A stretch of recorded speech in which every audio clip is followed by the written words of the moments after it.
And we'll be having that very shortly. So I'm going to turn it over to Chef HC. So after the lecture, we got a little hands-on demo. We're actually I'm gonna teach you how to make one of the dishes we're gonna serve tonight, which is braised king mushroom. This is a king mushroom, and it's named king mushroom for a reason.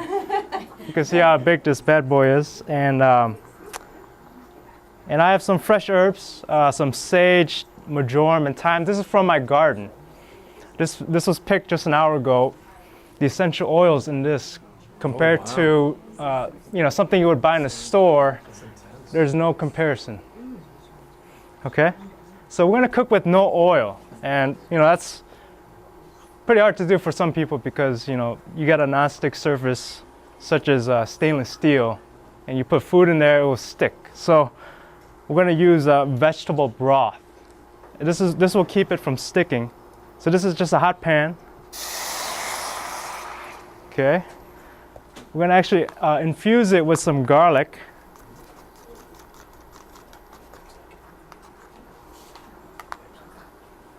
And these herbs, I'm just gonna crush it to release the essential oils. And some lemon juice for acidity. Okay, I'm gonna add some wine for complexity. And this is a little bit of a tamari, which is a sort of like soy sauce, but without the wheat. This will add the salt. So I'm just gonna cut this in a way that would, just like a nice bite-sized pieces. I'm just gonna cut it on the bias.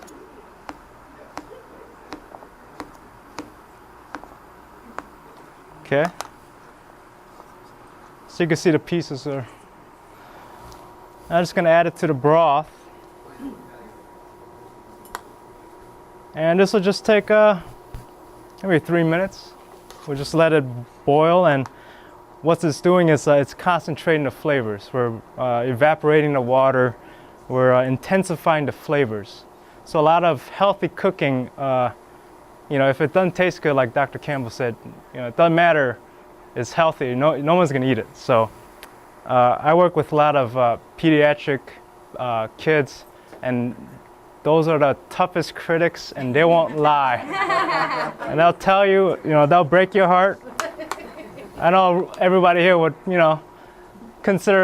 say nice things because they're, it's a proper thing to do, but I try to make the food as best tasting as I can with a lot of variety of culture backgrounds.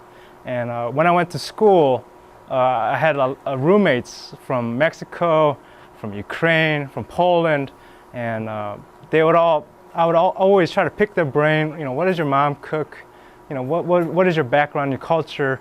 And what I would do is we would have these meals on the weekends where one of us would cook dinner for that day, and I would try to make their dishes, but without the meat, and see if they would notice. And more times than not, they would just go ahead and eat it like nothing happened. But so after 3 minutes, you can see the color of the sauce.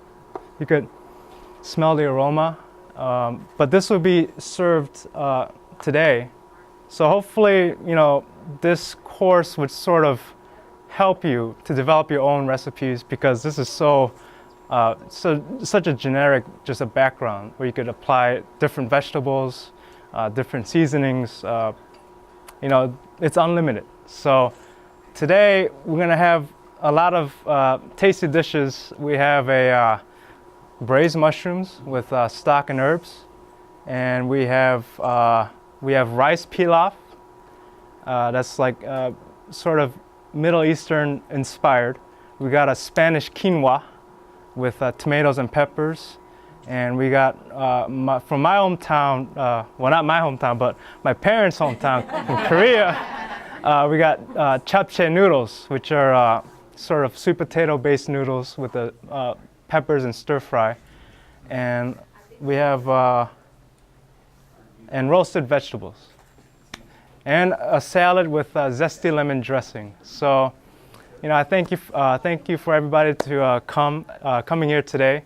We also have some great dessert, but And don't leave after dinner because we have some really great things to raffle off. One of them includes 1 week delivery of Chef HC and Dave's food to your home.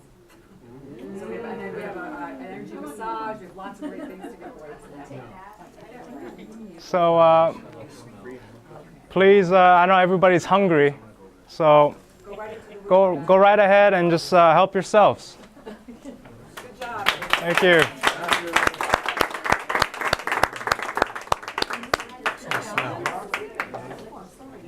Oh my gosh, it smells really good. So what do you make the vegetable stock? The vegetable